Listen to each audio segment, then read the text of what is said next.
Syederalun, sebanyak 67 unsur dari Madrasah Sanawiyah Negeri atau MSN 5 PD bersama 3 unsur utama Kantor Kementerian Agama atau Kemenak PD mendeklarasikan pencanangan Zona Integritas Wilayah Bebas Korupsi atau WBK dan Wilayah Birokrasi Bersih Melayani atau WBBM pada Selasa 14 Mei 2024 yang dipusatkan di halaman tengah madrasah setempat.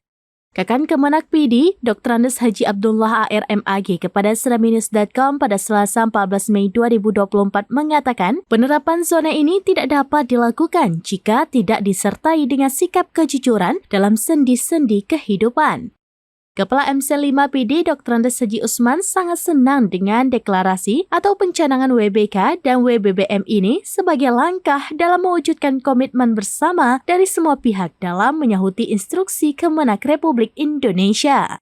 Dengan komitmen ini tentunya akan mewujudkan madrasah bebas dari potensi korupsi, serta hadirnya birokrasi yang akuntabel serta pelayanan publik yang prima, terutama terhadap pelayanan kepada 900 siswa dalam menuju madrasah inovasi.